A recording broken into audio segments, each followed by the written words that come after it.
Greetings fellow Decepticons, Sandblaster1987 here with another Unicron Trilogy review. This time I'll be looking at Transformers Cybertron Scout Class Swindle.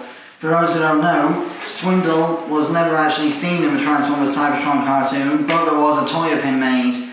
The reason I'm reviewing this mold now is because the repaint of this mold, Hardtop, was seen as Swindle's brother in the new Transformers EarthSpark cartoon as of the time of this recording, as a callback to the repaint of the Cybertron Swindle toy. Now, normally Swindle would be like the right leg of the combiner team Bruticus from the, Decepticon Combaticon combiner team, but this time he's just a solo release little Jeep thing. And his Cyberking weapon, as you can see, is the turret on the top of his vehicle mode. When I put a Cyberking into the spring-loaded slot, it turns from a normal little turret into a sniper rifle, which makes him a more formidable opponent.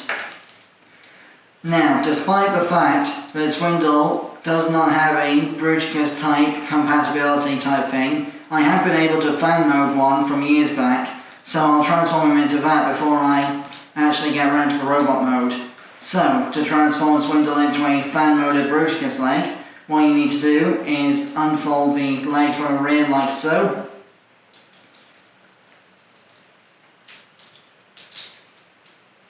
And rotate the waist around. And there we have Swindle in his leg mode. And if I place the Cyberking weapon in one of his concealed robot mode hands underneath, then you can imagine that as being the combiner port that connects onto Onslaught, like so. Obviously there's no Onslaught that can be upgraded in such a way that Cybertron Swindle can be connected to it, but this is what it would probably look like if there was. So, with that being said, onto the robot mode. Extend the legs like so, then bring up the front wheels, open the doors all the way like so, then bring all of this down, clip it into place like so.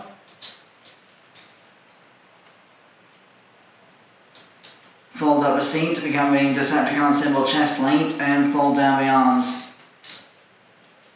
Finally, split the legs, move these wheels a little and put the weapon in his hand, and the Swindle will be completed.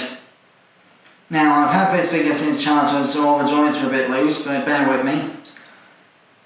For size comparison, here is Swindle next to Transformers Siege Voyager class Megatron,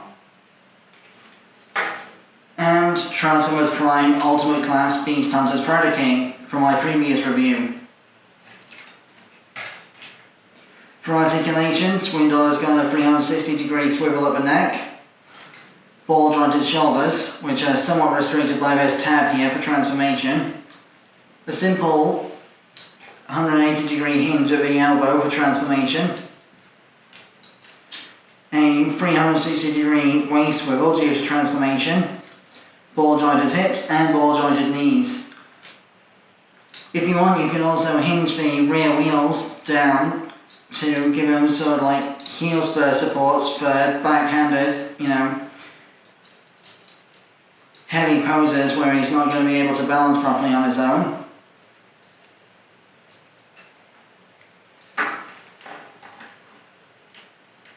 Such as this one. And of course, as usual, the Cyberking still works because it's just part of a weapon accessory.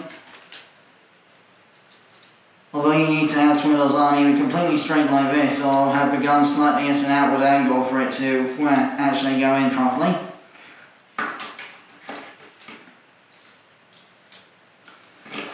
So, that more or less concludes my review of Transformers Cybertron Swindle.